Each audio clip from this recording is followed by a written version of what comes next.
Good evening, one and all, and welcome to GPVWC's coverage of the Belgian Grand Prix for Superleague 2014. And we are live at Spa-Frankenshire. Never mind. My voicing is only a fail compared to Cameron Brewster's ability to say that we're live. Welcome to the end of qualifying. We've just had a magnificent session where Lucas Euler has taken pole position on his return to Midnight Motorsports, and watching me and gasping in awe alongside myself, Simon Smith, is the mercurial Matthew Williams. How you doing? I'm very well, thank you, Simon. Hello, everyone. It is grand to be back with the Super League finally after our break here at the magnificent Spa circuit. What did you do on your break? You want to know something? I ripped my IGC car to bits and tried to rebuild it. But otherwise, missing the Super League. We had some great racing. And the race, my highlight so far this year has been Silverstone with the rain. And this being Spa, you never know, a bit of rain could liven things up. And I'm looking forward to these guys absolutely pushing 110% around this superb track. Well, it's my favourite. I don't think any of that can really rival it. And it's been threatening that rain on and off throughout the week, actually. We had a little bit in Formula Challenge. We've had a little bit, I think, in the Super Cup bits leading up to it. I'm not sure about the race itself.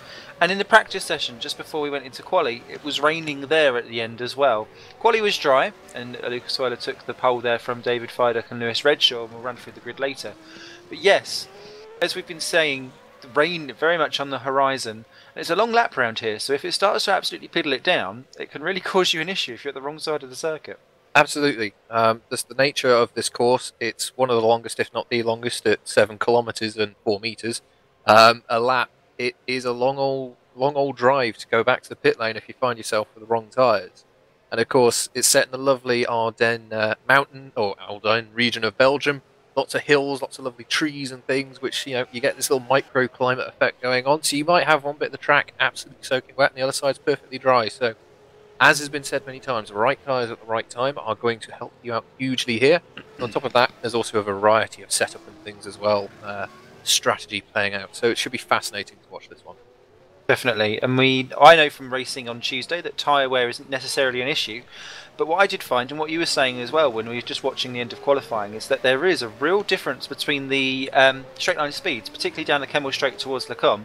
And we think that that is going to be either down to, I suppose, weather and overtaking, and whether you prefer going down the straights like a bomb and then having to hang it out around the corners, or if you're going for corner and traction primarily first. Absolutely. We've seen it during the week, but Le Combe is probably one of the best, if not the best, overtaking opportunities on the track, just because of the length of drag that you can get on the straight, but also you've got a few corners ahead where you can perhaps capitalise on another driver's mistake ahead of you. But no, it's been fascinating. A pretty sizable gap in speeds between some of the cars here today. And it will be interesting to see if guys are going, oh, well, it's Spa, we might see some rain. Let's put a bit of extra wing on, put some, turn our engine down a bit, because we won't necessarily need it if we're going to be driving in the rain. Some are perhaps gambling the other way. So we'll have to see what the weather gods have for us, and we'll have to see who's gambled wisely. And I think, obviously, we all say it when we come here, but I'd like to get your opinions on it, because I find it an interesting corner, and I think it will definitely be an interesting corner in the rain, particularly. But what's your opinion of Eau Rouge? Stunning, quite frankly. There are not very many corners where you have absolute dedication required from both the driver and the car to ensure that you can go through it cleanly, successfully, and moreover ensure that you get your technique absolutely spot on. As I was saying a second ago, we've got this long Kemmel Straight following on just after, and if you make a single mistake, well, first of all, due to the nature of the hill involved, you might spin off and hit a wall, and well, that'll be you done dusted. But and we've seen a few cars actually this week have moments going through Eau Rouge, so it's a test of the driver, it's a test of the car, and the thing I love most about it is it's natural. No one's gone in there with a big digger and dumped a load of dirt. That's a hill, and someone went, you know what, I'm going to put some tarmac on it, and well, what a great corner it is. Well, I always prefer au naturel, because quite frankly, if it's plastic fantastic, it's not quite going to do my dander any good. With 1.5 minutes to go then before we get onto the race, quick run through the championship order as it stands currently. It is David Fidek leading by 8 points. He's got 219 over Lewis Redshaw, currently 8 points behind him. Giuseppe Ranieri, not in the championship battle, now down in 3rd position since his change of team and subsequent absence here today. So he's currently in 3rd, just clear of Nick Rowland, who is in 4th, Ruud Heasterbeek 5, Harley Hamnet 6, Davidus Misala 7, Gergo Baldi 8, Tom van der Voort 9 and Peter Kaz are amazingly rounding out the top 10 in that torrid torrent. And in the Constructors, it's really been a whitewash for CSG. They're well clear of 171 points ahead of Midnight Motorsports, with Hawkeye 3rd, at just 1 point ahead of Nijo in 4th, then Red Archer 5, Torrent 6, Vodball 7, a couple clear of Norge Zone in 8 and Kernow in 9, sorely missing a Lee Morris speed there, with Green Stripes Racing moving up into 10th position with their recent coming of age of form for Tumala, so that's really helped them out. So far, 40 drivers, about, there's been lots of penalties and stuff, but about 36 drivers have scored points, and all 14 teams have scored, and they're all in double figures too, so plenty to go around. And any movers and shakers you're thinking of as we come to the end of warm-up? Well, obviously you've got to keep an eye on Euler. He's had some good form around here in prior Super League events, and of course he's put in an absolutely superb qualifying lap to put himself in pole position. So he's going to be one to watch. He might just run away into the sunset, who knows. But of course, and the green stripe, as mentioned, Tumala had a great run in Hungary. We'll have to see if he can repeat it here. Well, the R Factor man has called it. Get the damn hell off the grid, peeps. You can hashtag us with GPVWC at Twitter, and we'll look forward to reading your comments throughout the race. You must use that hashtag though, otherwise I will not see you. And I will continue to sing with a slightly awkward voice all evening until someone sends something across.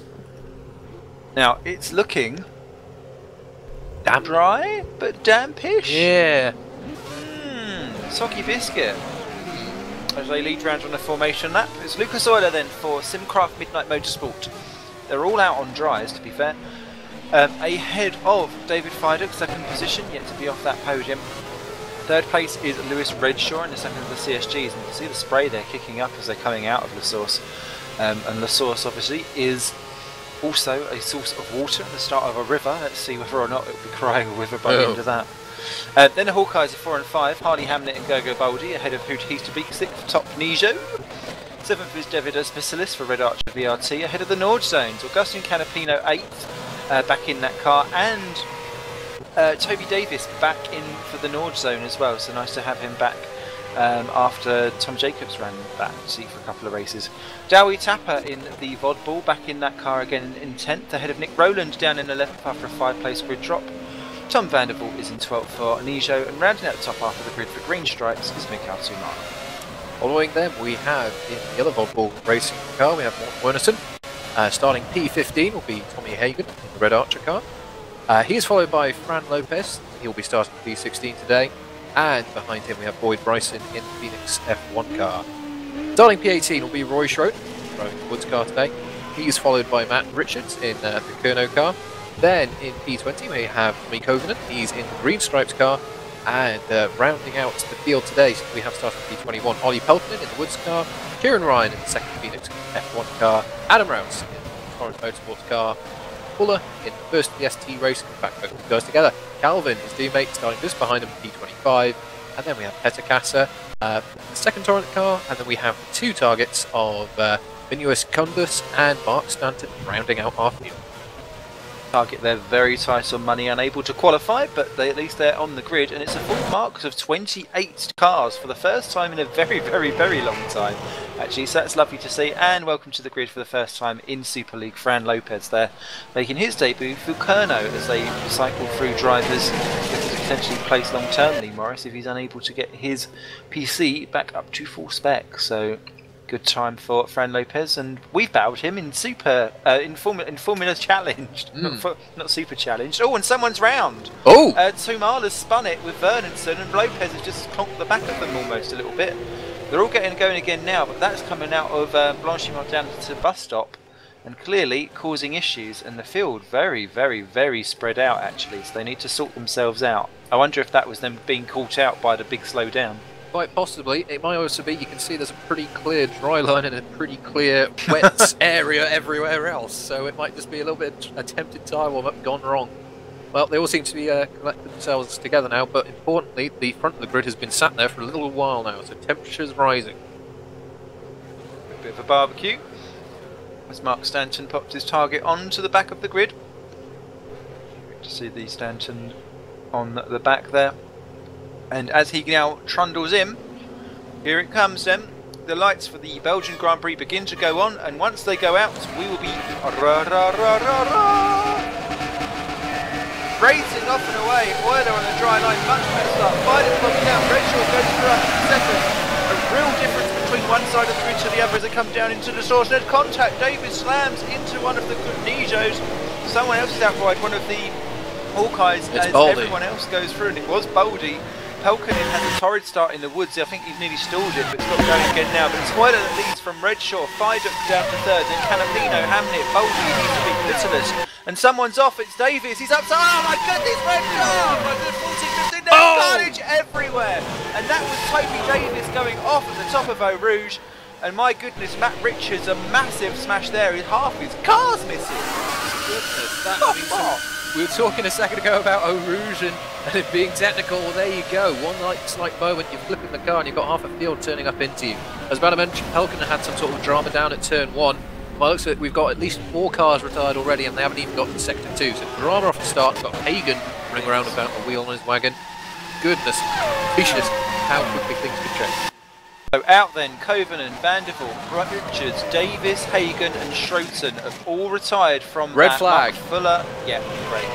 Yeah, we've got a red flag, so by the looks of it, we're going to have a restart. Good stuff. As a rule of thumb, red flags are kind of looked into as soon as there's been 5 retirements in a specific accident. It's by no means a done deal that will then be the case, that it will be red flagged, but that's kind of when race control get a little bit nosy into what's going on. But my goodness me, massive crash, massive crash. All kicked off there. Davis, I think, was the highest one up, so clearly something went on there. And there we go. Yeah, so, that was... by the sounds of it, there's some discussion about space being left through Eau Rouge. Well, I don't know about you, Simon, but I wouldn't necessarily think of Eau Rouge being an overtaking opportunity, so someone perhaps being a little bit lucky trying to sneak a move up in the first lap. Indeed. Now, I tell you what I found, actually, especially if you are trying to go 2x2 through there, because there was a couple of occasions where we was a bit like that in Formula Challenge, is that if you're on the right hand side, the inside curb on the bend, that Dunaf want to spin you round when you get onto it, and even when you you get the line wrong as you're going in, it will flick you off. And all it takes is for you to just gently do that and tap one of them, and all of a sudden it's just, well, a accordion effect, I suppose, because one starts smacking the other. Indeed. Well, as we just saw, just one slight lapse of concentration, and that is that. But anyway, we're back underway on our formation lap here, and hopefully drives it's drier. It is indeed. It is indeed. So a little bit of drying time. Offline still a little bit damp. Still a little bit damp, but nowhere near as bad as it was a few moments ago. So we'll hopefully see everyone cycle around without drama through Longchamp again, but we'll have to wait and see. So one of the interesting things that we didn't mention actually in the first start, just to look out for, both targets are starting on prime tyres, everyone else is on the options. So I don't know if they're just thinking because they've had to start at the back through lack of qualifying, they're just going, right, stick on those tyres and see how we'll get on, because obviously they're going to have to be stuck behind potentially some cars that they may have the pace to get round, especially Columbus, and that could be a good little tactic for later on maybe. They've got their wings. Absolutely. I mean, the lap is a long one at 7 kilometres, but we only have 44 laps to complete today, and the tyre wear being respectable, reasonable, you might be able to go a long way into the race. So it could be a very, very clever strategic move to jump a few cars ahead. And, well, you never know with the nature of this race course, perhaps even sneak a point or two, which would be great for the so we'll have to see if that gamble pays off, but I think everyone else thinking, right, let's stick the sticky tyres on and get motoring. Definitely. The other things to come out from Hungary as well, We said that Nick Rowland had got a 5-place grid penalty. Kieran Ryan had 5 seconds added onto his time due to avoidable contact in Hungary as well. So that was the only other kind of big thing to come out of that. Indeed. Well, we've got Euler here. He's gone through Stavlo 2. He's got a bit of a gap. I think he's realised he's got a bit of a gap. He might consider slowing down a bit, or is he? He's still going around at a decent pace, actually. So we've still got the back of the field yet to even go into the first of the Stavlos. So as they rejoin the old track, the old 14-15 kilometre variant down there, Stavlo 2. It's got Euler actually coming up to the bus stop chicane, so pretty much the whole sector between them. That's just Lucas testing out exactly how fast he can get ahead on that one. It was a commanding performance in quali, but it's something that we've come to expect from Lucas, and that's why he's such a formidable foe. Absolutely. You know, how better do you come back into the Super League? You put just a mere 4-10 gap between yourself and well, FIDUC championship leader. So you know it's a pretty strong statement of intent. We'll have to see if he can convert the start again, as he did magnificently a few minutes ago. Well, at least that side of the grid for FIDUC will not be quite as compromised by the wet conditions. And I suppose it's down to that why in real life in F1 they're not doing those standing starts potentially anymore. So let's see how we go then. Second time of asking, will we all get through? 2, 3, 4, and then 5 lights, and we will be racing here. Oh! FIDUC much better. One of the really bad. Yeah, that almost looked like a jump start. Like he moved, realised it wasn't going to happen, and then stopped. We got a spin at the source. Yeah, it was Missilis there went round, and that's caused issues for Anijo that's facing the wrong way. It's Tom Vanderbilt again, the second time of asking, down to last position, and Missilis was the red archer that spun around for that one. But up front it's FIDUC, Redshaw, Heasterbeek, Euler down to 4, Boldy, Davis and Hamnet in top 7, and look at them all pushing across to try and get around the slipstream. Redshaw can't do anything for FIDUC. Euler can't do anything about Heasterbeek, and Davis gets around Hamnet for 6th and 7th positions. Lopez up to 10th on his debut, superb stuff. Hagen to 15th for Red Archer, and everyone is through, and everyone is still kicking. That's good stuff. Yeah, a very poor getaway from one of the Hawkeyes off the line there. I think Pat watching just the cars ahead and noticing a little bit of drama, but yeah, it looks like just a few too many cars. Ooh. Sorry, that was Davis versus Hamnet, both getting very dodgy at the corner with no name.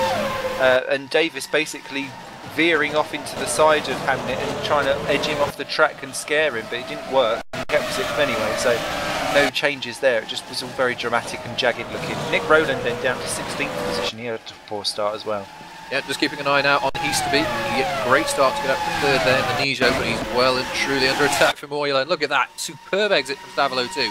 Side by side from Blanchemont, that's going to be brave. He's still hanging out there though. We'll have to see, will they give each other space? Oh, just about. They run now down into the bus stop for the first time of asking who's going to be latest on the brakes.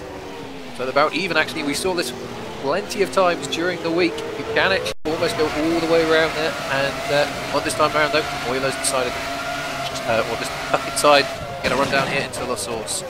Nicely on the brakes of both of them. Euler just a little bit more of the corner there, but Heasterbeek, great exit. Now actually I think Euler might be a little bit worried about what's going to happen with Boldy. Boldy's going, oh, I'm going to have some of this action. Too wide through Eau Rouge. Oh, big twitch. Go take through. Yeah, he takes well good advantage of that. Search down the slipstream for Heasterbeek. Can he make 2 out of 2 down at Le Com? He's looking like he's going to be feisty for it. Indeed he does. The Hawkeye goes up to 3rd. Is Euler going to try and get round the outside? Yes, he is. And Heasterbeek gets truffled down the order to 5th position. Of course, those two have got great history over the 2013 season, where those two battled like absolute mooses for it. Hamnet and Canapino just come together down at Stavlo. Canapino loses out quite a lot of time, but no positions. And it is all kicking off as Euler takes Boldy for 3rd. Yep, Canapino just had a moment going through the corner with no name, and Hamlet benefited from that. I think Herms has just retired. Very pity, but Harley Hamlet, he's back up to P6. We've got 2 Norchins back together, running nose to tail. But this time Davis ahead of Canapino. Tom Vanderbilt's disconnected as well, so that's the end of that for him. So 2 out already, and it's FIDUC leading from Redshaw. Then it's Euler, Boldy, Heasterbeek, Hamnet, Davis, Canapino, Tumala, Lopez, Tapper, Bernardson, Richards, Hagen and Schroten, your point scorers at the moment.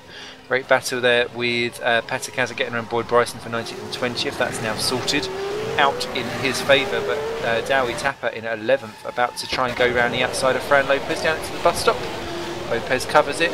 Tapper quite fancies to tap that 10th position and get it back. But he might have to wait for another corner or two before that happens, as Hisabik has a little look at Boldy for fourth, but nothing doing there.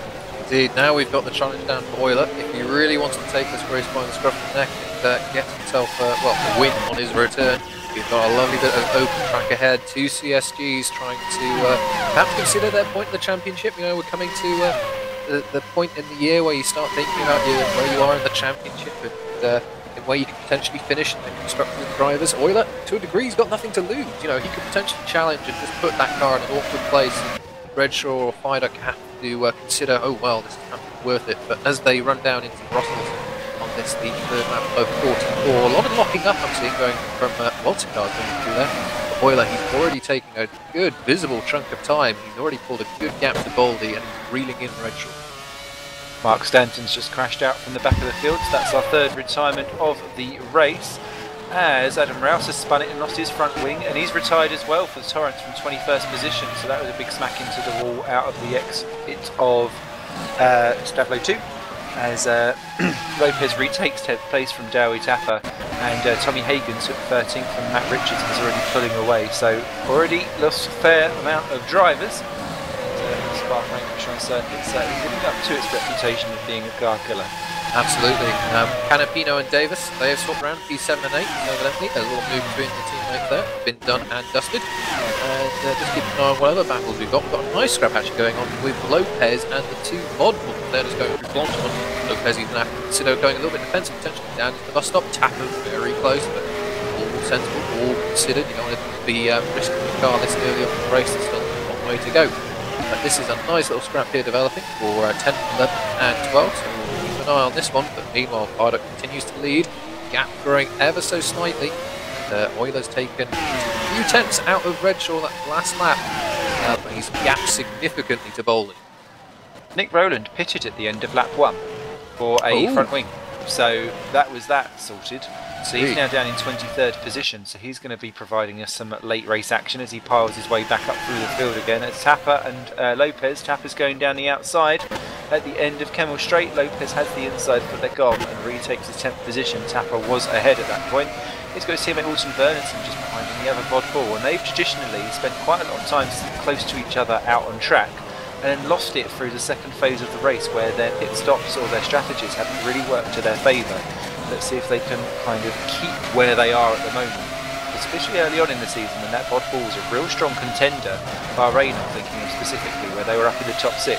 It just unravelled for them in the second half of the races. So let's see whether after the break they've regrouped and been able to work on that. Absolutely. Say we've had this long break, and of course teams, they're all developing their cars, parts, engine upgrades and whatnot. Oh, we got a spin! Davis has spun. Davis has spun just at the entrance to Stavlo 1. Didn't quite catch what caused that, but Lopez, he's been able to gain a bit. He's now up to P9 and he's got a bit of a gap. And moreover, he's now got Davis fighting Tapper, so he might be able to actually run away a bit, not have to worry about his mirrors. So we have to keep an eye on this one as Davis is really under challenge here, going through Blanchimont. Actually, all things considered, they've got through pretty cleanly. And what on earth? Lopez has lost a load of time. So he really had to back out.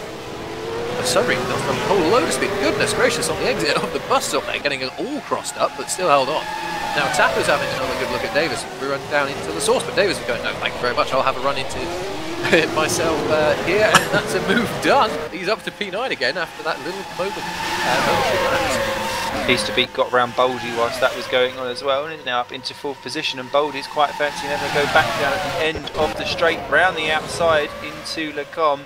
And that was brave stuff, and look at Harley Hamnet on there, and he's going to pounce through as well. Great teamwork there by the Hawkeye guys. Hang Anijo out to dry and let the Aussies yoink his way through.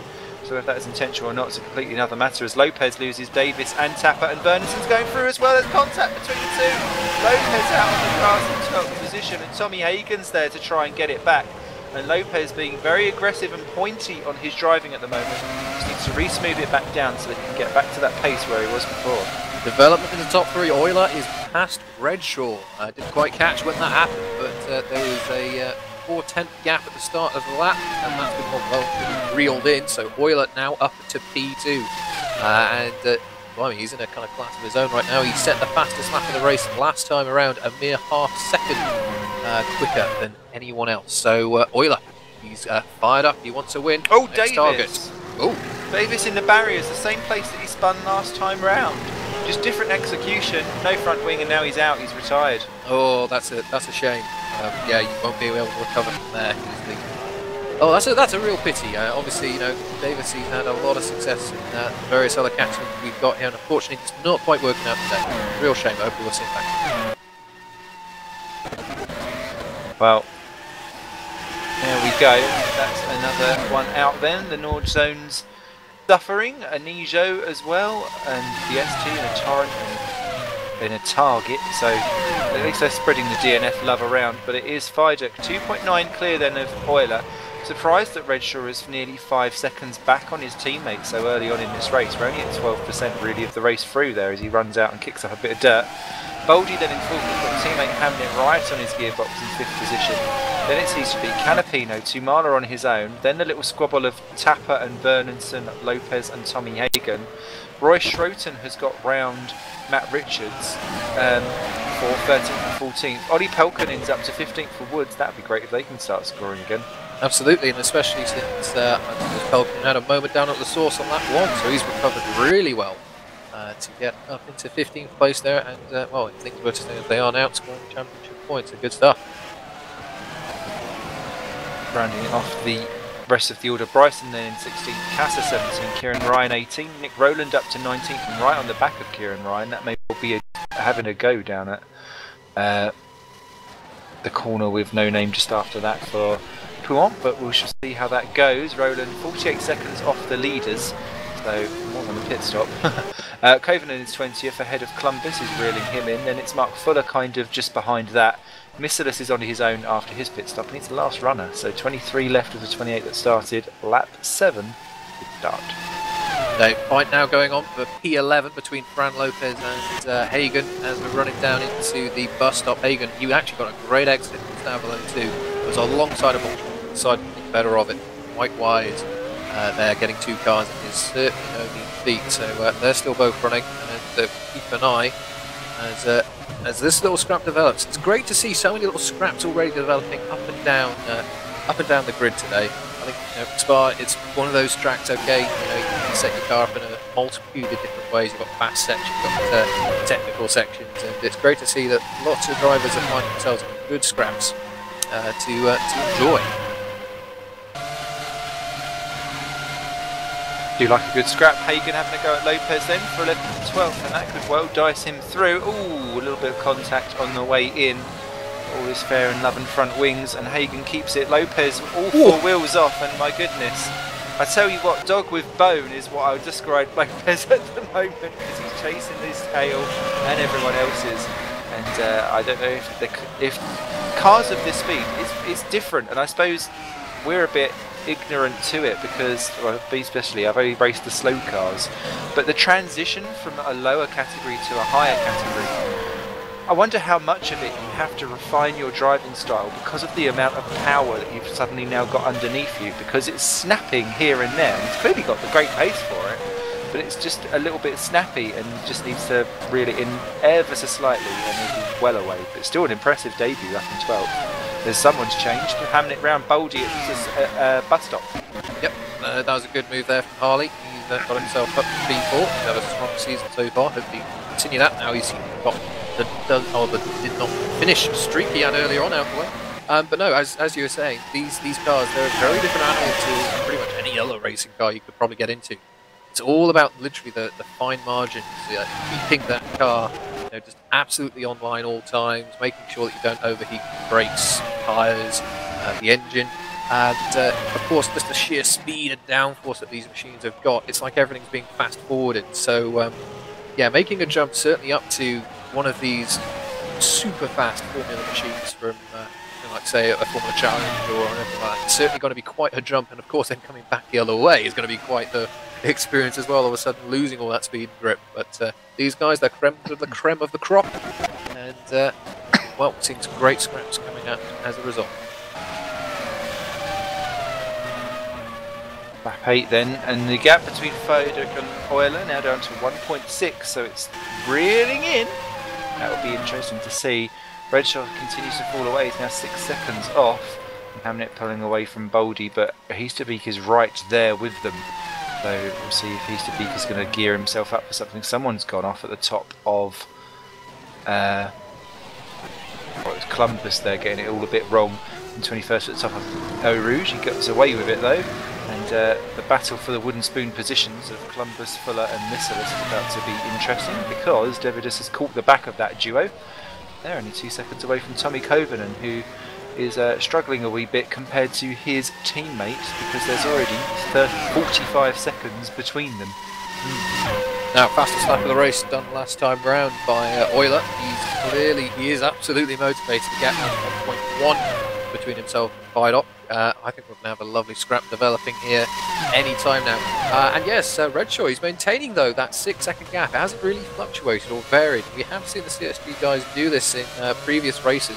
Might just be a bit tactical, you know. There's no point absolutely hammering 110% pace if there isn't a car ahead. You know, let's conserve the car, make sure the engine lasts, make sure that you've got enough tyre left. So when perhaps that critical moment does occur, where I don't know, you get some rain or you know, you have to start conserving fuel, you don't want to have to start worrying about little things like, oh, do I have enough tyre left? It could just be a little tactical ploy. We've seen it before. It might just be a strategic genius. So I have to see if that ploy works though. Boldy then behind Heasterbeek. Battle for 5th and 6th position. Indeed. And we're starting to approach that time where the old strategy comes to the fore as Misselis gets around Fuller. For 22nd and 23rd at the same time. And yes, it's going to be fascinating to see who's doing a 2-stopper. Is anyone going to try a 1 because of the tyre? Or lack of tyre wear? Yeah, and indeed. Euler there, that was his first half lunge, but Vidok to say hello. Hello friend, I'm here to take the lead now, thank you. But no, keeping an eye on this fight between Heasterbeek and Boldy. Boldy's up the inside at the bus stop in a lovely little move there, but Heasterbeek is still hanging in there and he's got a really good exit. So they're pretty much side by side as they cross the line. I think Boldy's just ahead by a whisker, and I'm pretty sure he'll take the position down into La Source. But Heasterbeek, lovely line there. He got a really good little run round, a little bit of flash of tyre. Now, if I were Rude, I'd be thinking, well, we've got a Rouge and a big old straight. I'll tuck in and get ready to get the slipstream and the move done down into the comp. We'll have to see if that pans out. Boldy straight away pulling off the line. He wants to make it absolutely clear he's not going to make this easy. He's chosen his line though. Heasterbeek is alongside and passed, so he's got that car really nicely set up for overtaking, and sign seal delivered it up into the comp. But Boldy, he's got evidently that car really nicely set up to just turn into those corners there. Good amount of downforce, I'd say, on that Hawkeye this evening, and he's right on the gearbox still. So this is fascinating. And also, Rude having a really good race here. He obviously got himself up to 3rd place off the start, and he's not dropping back at all. Really scrapping for everything he's got. So good stuff from Heasterbeek there. Good to see the Ninja. Yeah, it's been a little bit of a barren time for the old bogey team of the, well, bogey by colour and by luck at the moment, as Misselis is around Covenant for 20th off your screens, and Euler is onto the back of Vidok as they come down to the bus stop, and this is his first real proper go, and immediately just dives straight through. Vidok doesn't really that was a bit of a it looked all right yeah, it looked like he had just gone, oh well, that's that, I'll just let him do that. I was just keeping it toasty for you. Yeah, exactly. Off you go. No, I must admit, actually, just watching Potter as he went through the first part of the bus stop there, he was lined himself up. I thought, oh, is he going to try and make a dash to the pit lane?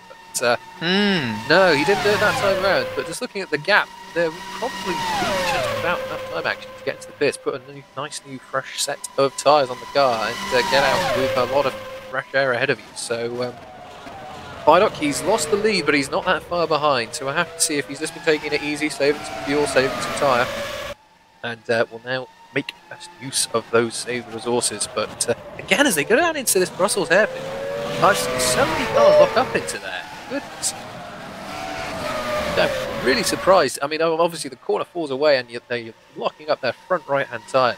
Of course, that is the tyre which is going to become unloaded, so it would make sense to put a lock. But really big lockups from several cars out there this evening, and that's not the only place as well. There's been other breaking points as well. That's not going to do their tyre wear any good.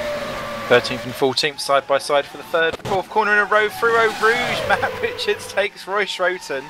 I tell you what, that falls to the wall.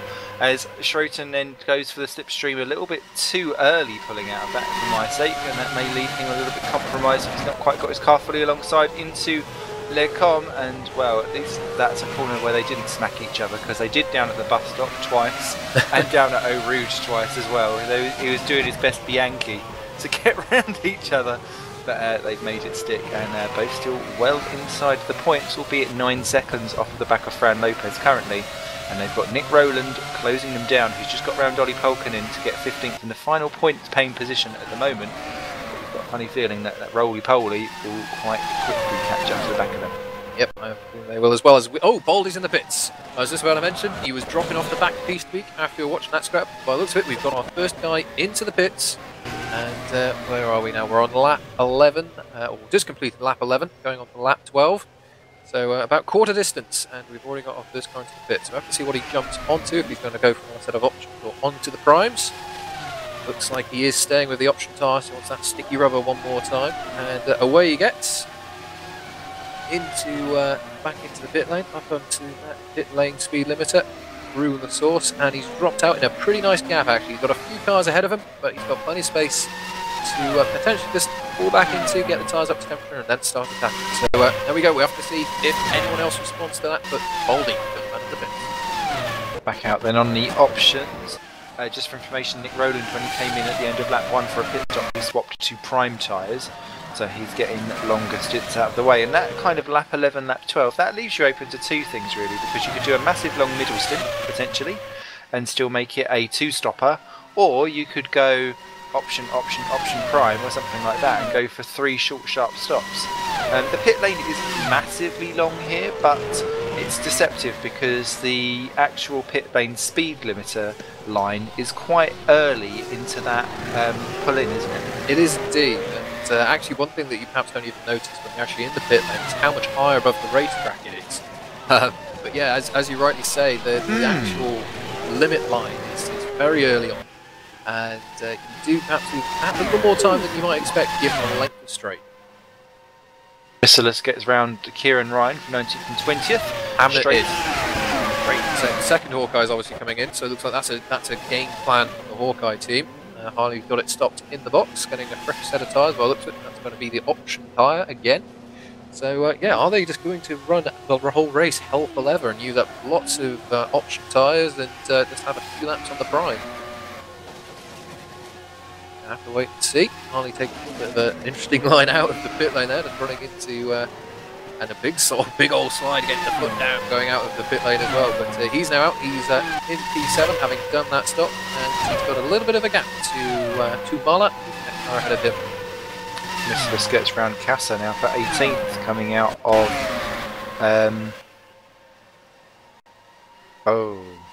Dablo, one of those corners. The one at the end of section 2. Anyway, so he moves up position. Someone's just gone up a position 2. That's Gogo Baldy taking Tommy Hagen. So clearly those slower cars not a problem for him. And still 1.6 seconds between Euler and Viaduct. He's not dropping away at the rate of knots, is he? So keeping him honest. No, absolutely. It might just be a bit of a waiting game. Might get into a situation here where who dives to the pits first, who goes to the undercut. And we have seen the undercut come into play. I mean, Hungary was a good example. Just staying out a few extra laps really cost a few drivers, so you want to make that call absolutely spot on. But leaders coming up to lap traffic now, which shouldn't be too much of an issue. But of course, that's another factor you're going to have to start preparing in your mind. Fired up, running down to Eau Rouge. There's not going to be an opportunity until the Kevin straight, so it might lose a bit here. Through they go though. Look, he's leaving Fired up plenty of space. The gap's still now 1.5 and see as they get across the into sector 2. In fact, actually, it's done him a bit of good. The gap down to 1.4, so a little bit of slipstream has helped Fight up there for a bit of time, but more lap traffic to deal with ahead. There's a little gaggle of Fuller, Columbus and Coven as a trio. They've got about 10-12 seconds behind Kieran, Ryan, Petakaza battle. Egan's spitting in the Red Archer. He's in P11, he'll drop back a bit. Evidently he's seen that Boldy's got nice fresh tyres and he wants some of that, thank you very much. So he's also staying out on the options this time around. You as a driver have a particular preference as to whether you want to get the slower tyre out of the way first or in the middle or at the end? Because a lot of people seem to save it to the end, but can be tactical on it. But do you have a particular preference? It really, I think, depends on the track. If you can get anywhere near the performance of the option tyre on the prime, I think the rational decision over the course of the race would be to get the slow tyre out the way first. If you can make it last, you can make it even a little bit quicker than perhaps your rivals around you, you can gain an advantage. And then if it's roles reversed at the end of the race, you've got the nice super sticky option tyre and everyone else is on that prime, you can gain even further advantage. But speaking of advantages, we might have one playing out now as Euler now pits and he's gone on to the prime. So is he going to do a long middle stint? We'll have to see, but he's now away. And Fidok and Redshaw have now both got ahead of Euler in the pits there. Will we see Fidok put in a couple of super hot laps? We'll have to see, but here, beginner for the strategy of, I think, our race leaders. Fidok is traffic free now because he's round Covenant, so it's all about these next few laps and what he wants to do. Euler out in beautiful clean air and well clear of Ruud Heasterbeek in 4th position, so that worked out well for him. Miscelis also pitted at the same time, but is effectively lapped. In fact, is lapped, not effectively, he damn well is. And we've still got 19 drivers on that said lead lap, and Redshaw, I am surprised at this, 10.5 seconds behind teammate Fidok. We barely see an inch between them at all season, and this has to be one of the larger gaps, if not the largest gap we've seen all year. Yeah, indeed. Really surprising to see Fidok and Redshaw have been very, very close to the match. There's, I think that was Covenant. Yeah, Covenant was off outside of Pooh on there, but no, as you quite rightly said, the gap is a little surprising. Kerno have just buggered up their pit stops. Lopez and Richards in at the same time, and they had to queue in the box. And I don't think, well, I hope Matt Richards is being serviced now, but he had to pit behind Lopez, and that was not good for him because they're both on for points, as Cassa's in and Polkanen is in as well. Yep, drama. You don't obviously want to cost anyone time, especially your teammate. And yeah, a little bit of miscommunication there, but it happens, and could potentially try and do that cheeky double stop, but yeah, it doesn't come off more often than not. So unfortunately, a big old time loss there for Richards, but he's a quick driver. He's progressed through our rear ladder here. We'll be back in the hunt. Redshaw in from second. Yes, indeed, and he's onto the primes. Euler's already passed him. He's already going down the hill towards Eau Rouge, so that's what will happen, and Heasterbeek has continued, so he's up to P3. So you never know. Yeah, a bit of a slow one we're hearing from cameraman extraordinaire in the pits there for Redshaw, which is a bit of a shame, but you never know. It might be a case of perhaps Lewis is finding that that option tyre was not quite to his liking, had to come alive all of a sudden on this prime tyre.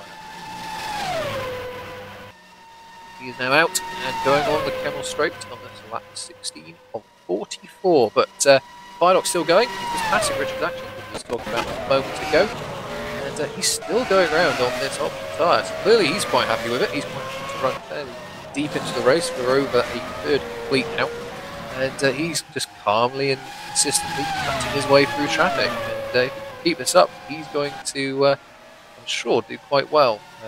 Don't know if anyone's been keeping track of the time in the pits, but the current gap between Fidok and Euler is, well, 20.6 seconds. So I reckon if you're really, really cheeky, you might just about to be able to get in the pit and out. And in fact, there he goes, Fidok into the pits, and crucially, Ryan, who's back on, he just took into the first one, came in as well. So let's see if the CSG pit crew can get their driver turned around nice and quick. He might have a serious chance, very serious chance, of maintaining his lead. Well, he's gained about 0.8 of a second in the middle sector alone because the gap's gone from 20.5 to 21.3 seconds for Fidok against Euler, and It's not as if he's got a big run out at the end of this, so he can effectively floor it and let the speed limiter go, essentially. He's off and away. Here comes Euler down into turn 1. He's got the longer route out ahead of Fidek, and there's Euler. He goes sneaky through, but my goodness, that's not 1.6 seconds, so an overall net gain there for Fidek. And he may be able to get into the slipstream and keep it going and try and cling on to what is left. And he is on the prime tyres as well, so all three have gone for the same move. Absolute battle going on just at the top of the hill for a backmarker position. We'll need to watch that one for a lap or two's time.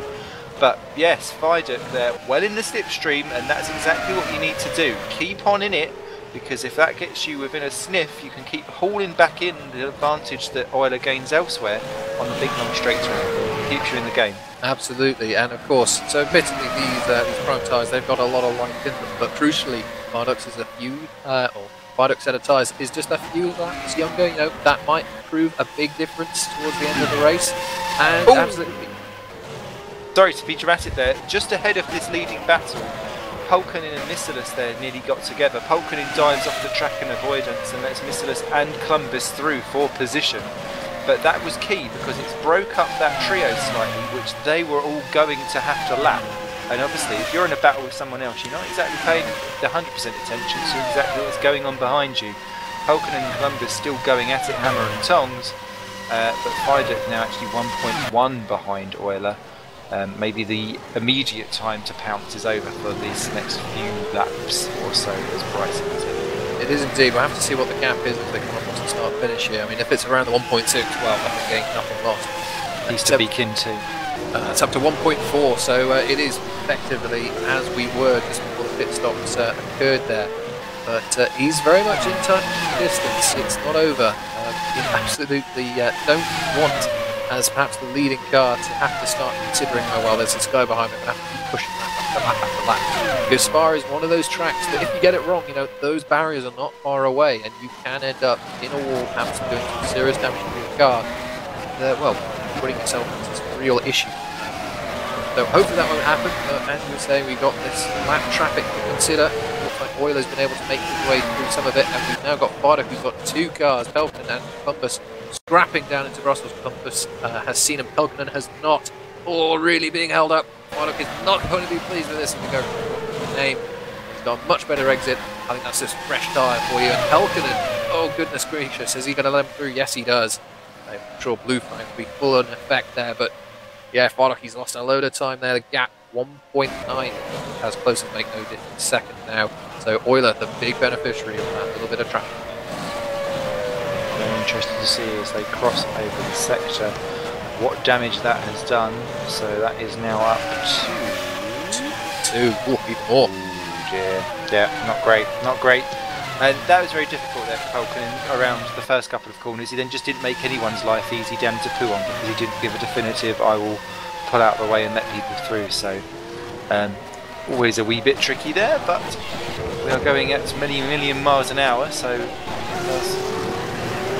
things sometimes can get a wee bit tricky. Nick Rowland then up into the top 10, just to let you know on that, yet to do a second stop. He still stops at the end of lap 1 for those prime tyres. He's going to be the one to watch in terms of how long then this prime tyre will last, because he'll surely go as far as he can, or at least as far as the fuel tank can as well. So interesting to see how far he gets, because that will let us know as to whether these prime people are going to be pitting again or not. Absolutely, I was just about to make that point myself. Great minds and all that. Yeah, he's going to be the barometer. Indeed, he is absolutely going to be the barometer. And of course, being teammate here to Euler this evening, that's all going to be very valuable information, I'm sure. So, yep, he's going to be the one to watch. And, there'll be plenty of sharing going on there, I'm sure. Oh, absolutely. But as things stand, we've got Euler. He's currently in the lead of the race, but he is followed by David Fidek, Lewis Redshaw. Then we have Harley Hamlet, Jojo Baldi. He's followed by Rude Eastbeek, Augustin Canapino, Mikael Tumalet, Greensmoke Cars, 8. Dewey Tapper is in 9. Bobball, and rounding up the top 10, as we're saying, oh, it's actually, sorry, I just noticed there's a front wing at the exit of the com, so someone's lost their front wing. We'll have to see if anyone's going particularly slowly, but someone I'm sure will be in the pits fairly shortly for a replacement nose. looking. Missilus is going round Matt Richards for the final points paying position. Both have a front wing on. Richards has defended perfectly there and has kept that position. It looks like everyone's alright. That was where Adam Rouse binned it.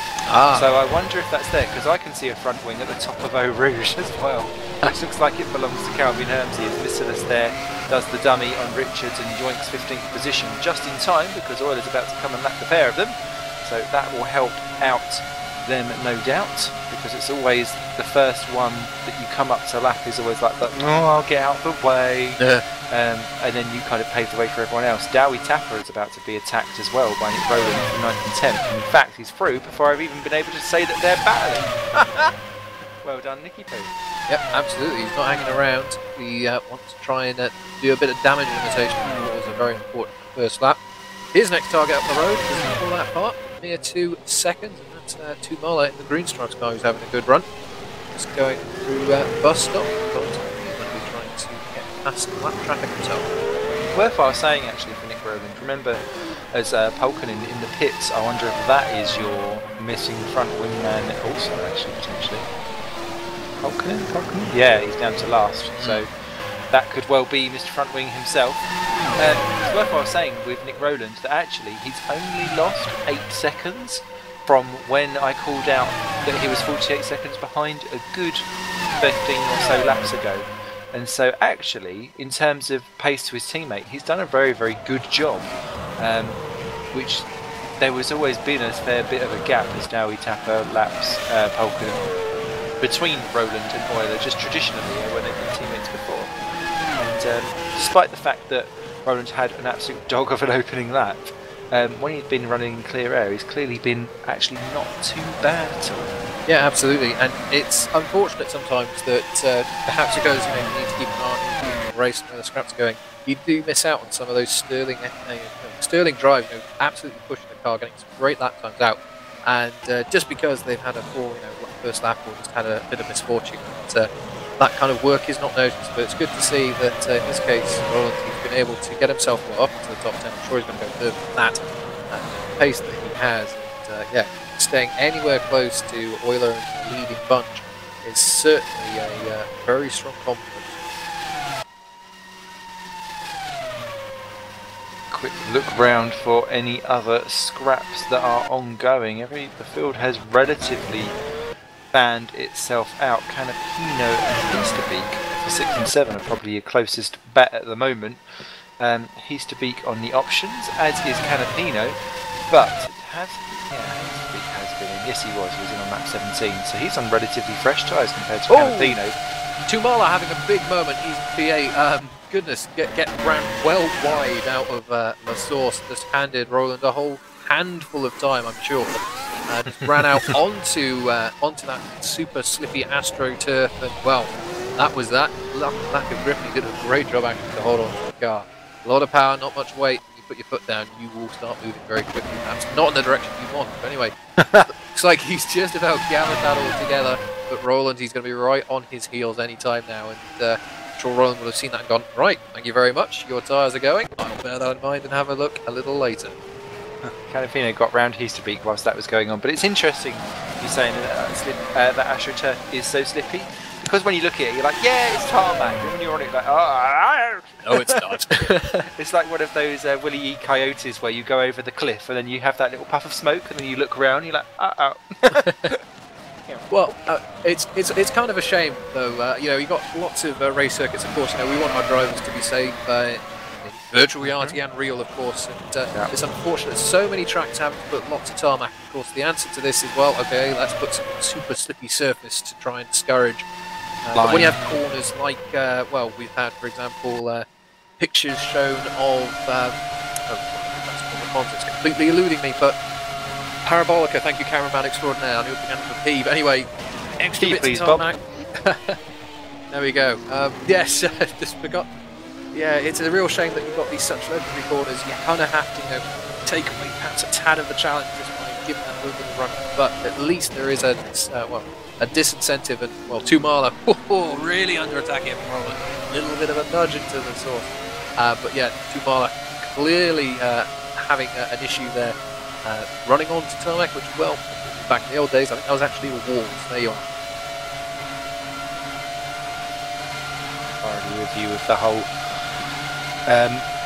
thingy of tarmacking. I tell you what also disgusts me more, CGI adverts as Misselis and Schroten go side by side for 14 and 15 through Blanchimont. Wow. Nicely done there, Davidas, as he continues to pick his way up through the field. Roy Schroten down to 15th. Still in the points though for Woods, and boy, they need those.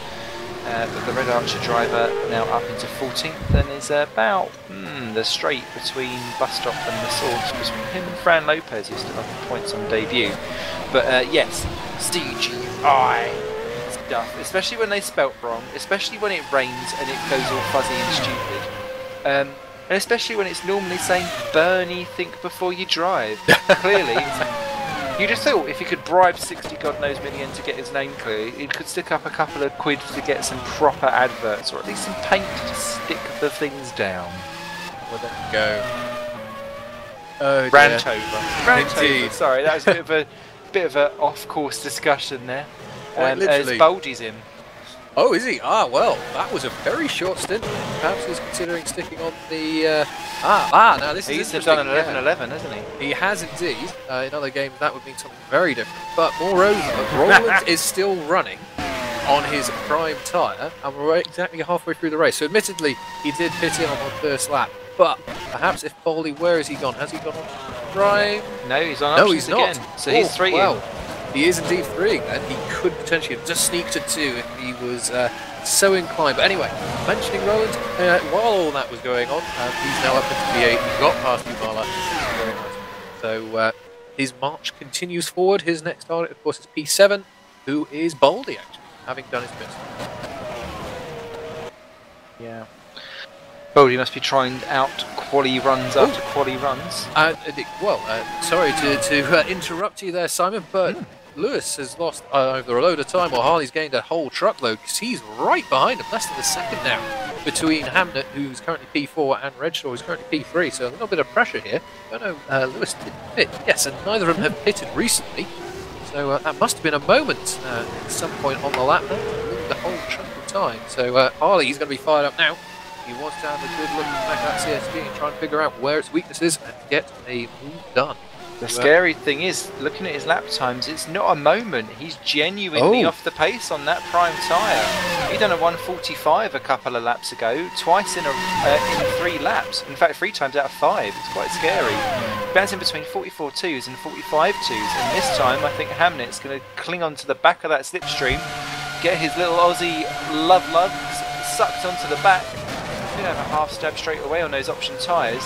The thing is though, is Hamnet going to try and stretch this out, because we think that I'd say the 3-stop for Boldy is not going to work out for him. Yeah. But can Hamnet, now seeing that that isn't working out, try and convert this option into a 2-stop and try and drag this out a little bit longer, and realise that Roland's been able to keep that prime tyre going as he hits now on lap 23 of 44, clearly showing that you can get to half distance. Absolutely, so the ability of the tyre is certainly there. But what Harley's going to have to think about, though, is if he gets stuck behind Redshaw now, it's going to be taking the tyre life away, which is critical. Yes, you've got a tyre advantage here. Hector ahead of you has got the less sticky, less quick tyre, but if you use and lose all of yours trying to get by, well, what's the point of you having it in the first place? We might see him drop off just a little bit. In fact, he's dropped off about 7 or so tenths as we've been watching him on this lap. Perhaps just open up a gap, try and preserve the tyres and attack, perhaps when Redshaw's a little bit more vulnerable. But no, that's surprising. That's a rare chink in the armour there. Redshaw been dominant so far in that CSG car this year. Hamnet pits. Gone, oh no, I've had enough of that. I would like some tyres, please. Well, question B, does he go prime or does he go option again? I do agree. I think I think prime will be the way to go. We'll have to see what he goes for. Gets himself stopped in the box, and he goes prime. So we have seen that Roland has been able to go half distance. Can Harley do the same? Find out. Just keeping an eye on other cars. Primes, yeah. Canapino, he's coming on the start finish. He's in 5th. He'll be inheriting 4th. There we are. But no, I think Harley's made a good move there to get onto that prime tyre, and he will convert it though. Well, he's to beat gets through as well, so he's rejoined in 6th position, ahead of Boldy. So he keeps that one as well. But yeah, I think We should be race engineers. we saw it coming. So yeah, Baldy I think will be a little bit like by the end of that. Vernonson and Tommy Hagen battling over 10th and 11th actually, looking quite juicy. I think Tommy quite back to the top 10 for Tom. But whether Morton wants to let that happen will be another thing for Vodball, because they're currently staring at a double top 10 finish for the team, which would be a great turnaround of events for them. Of course, actually, one thing that I've only just realised we haven't mentioned is the weather, and the fact that we haven't had any weather over. Disgrace! Indeed, this is there surely needs to be a shout at some point. Tsunami! But of course, Hagen gets past, by the way, but yeah. But say, it's typical. You got to stop and get your prime tyre stint out the way. Of course, if you pit in and you put on some of those wet tyres, all of a sudden the use of compounds goes out the window. And of course, if it really does drop a lot of rain down, well, great, you might have been able to do this really long stint. You've got to pit again. There's the advantage. So you never know. We could have a roll of the dice with the weather gods. And just having a look at the clouds, it doesn't look like there's any nasty grey clouds around at the moment. All nice blue sky here and there. To see if any rain dances take effect. Well, I don't know if I can quite do a dance. I might be able to do a weird rain truffle shuffle and see how that one works. I think I would only be capable of that as well, to be honest, anyway. We'll see how we go. But yes, the current order then on lap 26 of 44, it's Lucas Oiler 5 seconds now clear of Viaduct. Redshaw is still in third, courtesy of the pit stops that were going on. Canapino then down to fourth, ahead of Easterbeek, and then Harley Hamnet in sixth, who's being reeled in slightly by Baldy, and if they've got any sense, they'll just let Baldy go, because he's going to have to pop in again. 8th is Tumala, 9 Tapper, 10 Hagen ahead of Vernonson 11. Roland up to 12th, the last of the unlapped runners. And then it's Missilus 13th, a lap down. Lopez 14, Schroten 15. Matt Richards just outside the points for Kerno in 16th, ahead of Kieran Ryan 17th for Phoenix. Phoenix really not featuring this race, which is a bit of a shame. Then Petikaza 18, Mindergaus Columbus still going for target in 19th. Boy, do they need some finishes. Then Boyd Bryson 20th in second Phoenix. ST have got Mark Fuller still going one lap down 21st, ahead of Ollie Pelkonen, who's closing him down. He's just about to go down 2 laps for the first time. He's on the primes, as is Bryson, Richards, Roland and Lopez, along with Hamnet, as Missilus actually pits from 14th position. So while you're just going through the order there, Baldy, you got past Hamlet, so perhaps a little tactical switch, let the car onto the faster tyre, get ahead, and hope it makes mid-roads, the car's ahead. And Baldy, he's got a little bit of a gap, but Easterbeek is not all that far up the road, a mere 3 seconds or so that's definitely gapable. Get his head down. Easterbeek is very close to the gearbox of Canapino. He's doing a great drive in the Norton car, up into P4 at the moment. They go around the source, but then the gap of 23 seconds between Canapino's Norton car and the first CSD driven by Redshaw in third place. So a very comfortable, healthy gap there between the podium place and fourth place. But if we get some rain, perhaps a moment here or there, and that gap will disappear.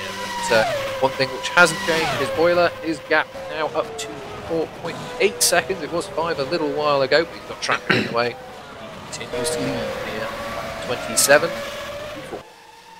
Tommy Hagen in from 10th, and Bernardson back that position. That one I think will run for a while.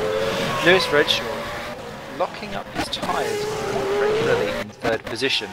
And I wonder if there's some balance unsettling that's gone on there somewhere along the line, because it just looks a tiny bit ragged, which isn't generally what you'd think, especially when you're having to do those tyres for half the race, potentially.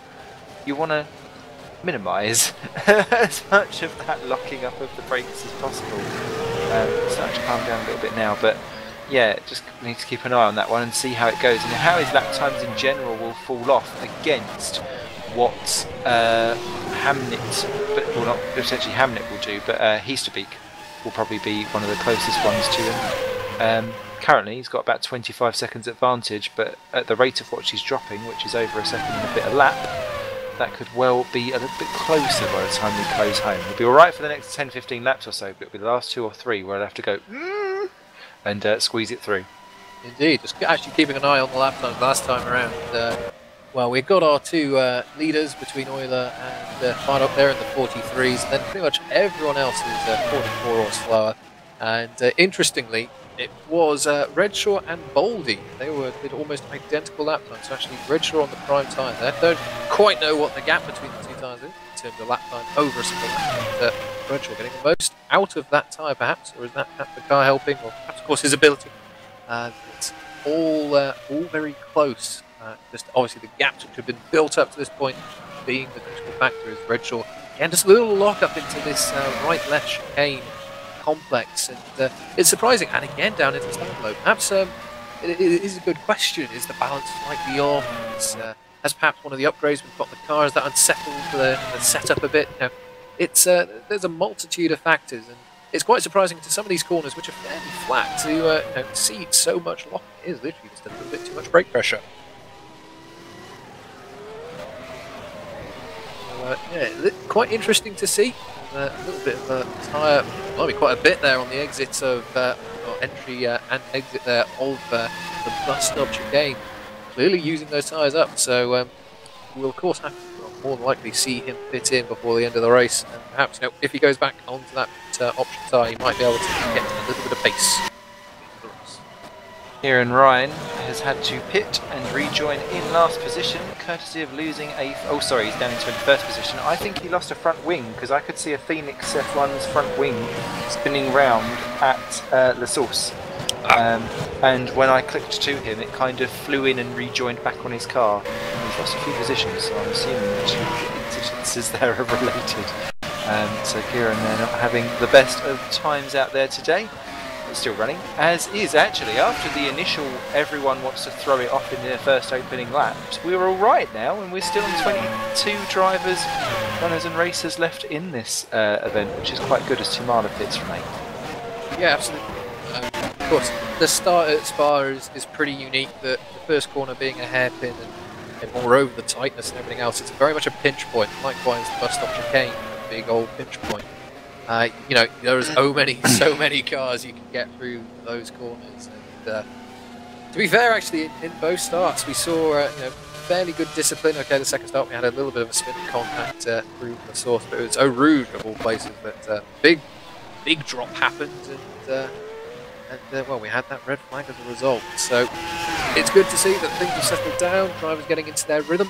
And we will, I'm sure, see more pit stops and potentially some dramas. Who knows? We've got lap traffic in play.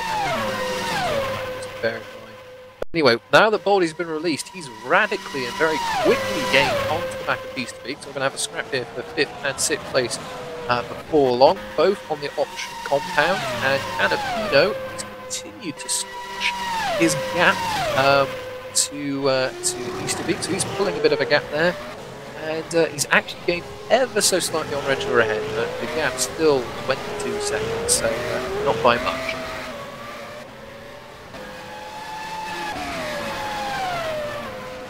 As we're on lap 30 of 44, 2/3 done now, and I think I just saw Richards in the Kerno, it's P16, he's stopping, going to put on some new tyres. We'll have to keep an eye on what he's going to jump onto. He was on the primes. What's he swapping over to? Options. So there you go. He's going. Perhaps he's going to have a quick sprint to the finish. And how many laps we got left here?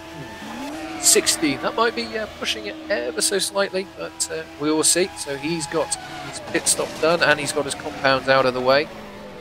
He will now go around the source. He's got the Casa and targets to Columbus to deal with.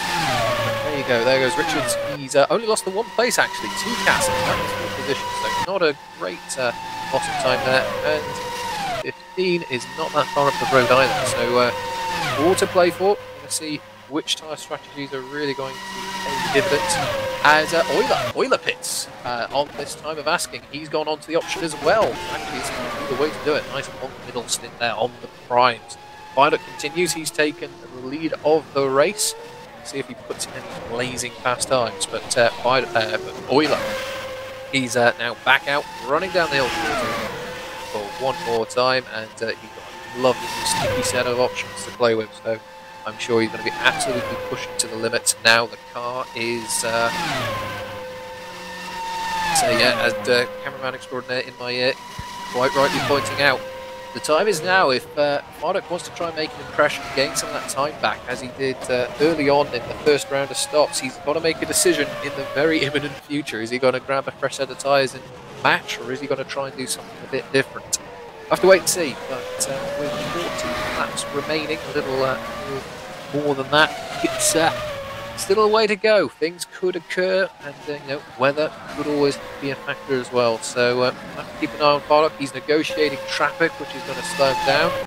As Boldy, by looks at it, has got by Easterbeek. Oh, he's side by side down the Hemel straight into the comps. That's a move done. Good stuff for Boldy. He's up to P5, and now Marduk is running down through Blanchemont. What will he do? Will he go into the pits? We'll find out in a minute.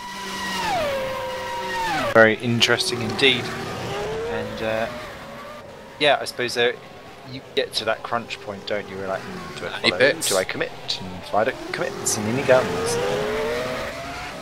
Absolutely. I mean, if you're fighting tooth and nail with another driver, and all of a sudden you see that they're pitting in, of course your mind starts to go into overdrive. Oh blimey, what can I do to counter? What can I do to stay with them? But actually looking at it through the last timing gate, it was a 12-second gap between himself and Euler. Euler's gone across the start. Well, in fact, he's taken the lead. So I think this is a big win for Euler. He's going to extend that gap. It's about 5 seconds before they went to the pit lane. We'll have to see what the gap is when they go through the first timing line up at the end of the Kemmel Straight. But Marduk, he's back out. He's ahead of his teammate quite comfortably. And he's now got a nice fresh set of tyres. I've been inclined to have stayed out because Redshaw was that far behind that I don't think Marduk could have been caught by Redshaw, even if those tyres would have dropped well off the cliff. So he could have only gained by trying, or ended up back in second where he was before. So a safe one, maybe safe for championship, but yeah, potentially they're a safer, not a aggressive option there for Marduk. But that's what's been bringing him all these podiums. Absolutely, and forgive me if I'm wrong here, but was it not Euler who pitted later in the first round of stops? Yeah. Yeah, so evidently perhaps he was just feeling, oh well, these tyres, perhaps they've got a little past their prime, excuse the pun, and he's gone back for a set of options. I like that pun, that was good. Yay! Canapino in as well, by the way, just whilst all that was going on, or is it yeah, it's Canapino that was in, and has gone back to 7th position behind Eastleigh and Hamnet. So slowly everything working itself out as Missilis in 13th position gets into the back of Roy Schroten. Sorry, who's 13th? Missilis is in 14th. Goes well across as they come into the Fangnia chicane, and see that one. Schroten's already been passed once by Missilis. I think going to be take 2. Actually, just to mention the gap between Euler and Marduk, 8.3 at the timing line. We'll see what it is. Still remains about 8.3. So a little bit of time lost there to Marduk to Euler, which is not going to be ideal. They're on the same compound of tyre, so there's going to be no advantage there to be had. And, well, it's a pretty damning bit of strategy there from Euler to really get to that gap even further ahead. So a good strategy from Euler to really put himself in the bounty. We're going into our final quarter of this race. He kicked off extremely by Roy Schroten, hopping into the pit, getting that sorted out as Euler laps the target. Compass.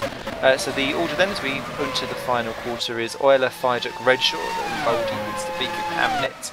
Ahead of Galapido, Tapper and Bernardson, with Nick Rowland still in 10th position. It will be 8 seconds, sorry, 8 seconds behind Bernardson. Tumala is in 11th, last of the unlapped, ahead of the Red Archers of Hagen and Missilis. They've kind of come back together again. Fran Lopez still 14th for Kerno, Schroten in 15th for Woods, ahead of Matt Richards. Then it's Casa. 2 laps down is Columbus, Ryan, Pelkonen, Bryson and Fuller. So several there 2 laps down, but not too bad on the old luggage, especially considering some of ST's efforts previously in the year where they've been 6 or 7 down. So much more of a together race for that team, as Vernonson completely misses his pit box in what was 9th position, now down to 10th. Rogan takes 9th, and it's all a quiff in the pits. I've just realised actually through all these pit stops, Boldy's actually gained significantly on well, our leading trio. He's only 6 seconds now behind Redshaw, who's going to third place. Admittedly, Redshaw has pitted and he will have fresher tyres than Boldy, but interesting that that one is really starting to pan out. We might have a real scrap here for third place. Boldy carries on with the rate of going. Let's have a look at their lap time last time around. Yeah, Boldy, full second quicker last lap around. So clearly he's enjoying himself, and that gap, well, carries on like that. 5 or so laps, he'll be right on the gearbox on that CSG. So we'll see what happens on that one. And the gap has come down a little bit again this time around. So one to keep an eye on. Stuff. Redshaw there. Not really been at his best today. 20 seconds or 21 seconds now behind Fiverr. Definitely one of the biggest gaps between them there's been all this year. Comes down to that Kieran Ryan. Also, what Boldy's done is he's dragged Ruud Heasterbeek along for the ride with him. He's 3 seconds back, and there's 2 cars between them. But Heasterbeek's still very much in on the back end of that too. So should something hit the wall at some point, then Heasterbeek will be there to pick up the pieces. Hamnet a further 10 seconds back at the moment. I'm not sure if you find this, Simon, that sometimes when you're running a longer race like this, or a shorter race, always helpful to have someone that you're racing in visual sight anyway, so at least you can stick with them, and evidently, Ruud's been able to do that, and he has pulled himself, only 3 seconds behind Boldy here, and actually the gap 5 and just 5.3 now between Boldy and Redshaw, so that could be a three-way fight before long, who knows? Like a freeway, especially when Spa-Francorchamps, and give room on the track for it to happen too. So the good old style circuits. Oh, as Boldy pits. Last, he's run out of rubber, which is a real shame, but he'll have. Oh, and as has Heasterbeek. Oh, okay, so these two are going to match each other, so that's going to be interesting. So we're going to have a fight between these two. Who's going to be the beneficiary here? Well, it's going to be Harley. He's coming through. Oh, Bryson spins out of the out of the bus stop chicane. As Harley Hammett goes through, he will take a lovely slice of that. He's up now to 4, and he is 18 seconds behind Redshaw. So actually, as things have been shaken out, that gap perhaps maintained a little more than I initially thought it would be. But anyway, Harley on that prime tyre. He's been running it quite a while, actually, hasn't he? So he'll be going to the end. We'll have to see if Boldy on the fresh set of. Oh, he's gone on to bronze. Oh, that's interesting. I would have thought you'd surely go on for options there. Goodness gracious, yes, good point. Yes, Cameraman to the rescue. Pointing out my mistake there. Of course, Boldy has not used the prime tyres, but he has to. There you are. And Heasterbeek is also doing the same. So no worry, I would say, for Harley unless he drops it. His teammate will be charging up behind him. Interestingly, Canapino in that Nordstrom. He's been there or thereabouts. He's right behind Heasterbeek and Boldy. So there's going to be a scrap going, and he's on the prime tyre as well, and warmed up and ready. So there we are. I think perhaps we may have been right, Simon. It might be a little early to say it, but Harley's gained big time. Definitely. Tapper pitted as well, which has now promoted Nick Rowland up into 8th position. And Belgian Heasterbeek done well there because they managed to keep Canapino behind them whilst they get their tyres up to temperature, and from now on in they should be alright. As I thought I was watching an overtake, but I wasn't. I was watching a lapping because I was about to go, that was a bit easy. But yes, that was a lap on Lopez. While he keeps 7th, but that now pushes Rowland then up to 8th, Tapper down to 9, Sumano then pops into the top 10 just ahead of Moulton Wernington. So that keeps that lot relatively close together, so there might be a little last minute ditch effort there. But again, Lucas Euler now 10 seconds clear, plenty of laps to go, he just needs to maintain composure and bring the thing home, as Harley Hamnet has a bit of a wide berth there round the exit of La Source, and you don't want to put that one into a spin. La Source, such a tricky exit. Slippy. It is, and it's one of those corners which, because of the camber and the fact it's going, you'll be going back down here and go, I know, let's put the power down, and that's a little super perhaps we shouldn't do. And there's run off, I can run, it's fine, but not at all. It's devilish like that. It will catch you out, of course, with the nature of you've got Eau Rouge and Radion in that long run up the Kemmel Straight. It will really punish you if you're a little bit impatient. So Harley, a little perhaps trigger happy, and well, he gathered it up, but you don't want to be doing that too often. Don't mention trigger happy! Oh! As Harley's now going, and he's got by Peltonen, and that's a move done. Anyway,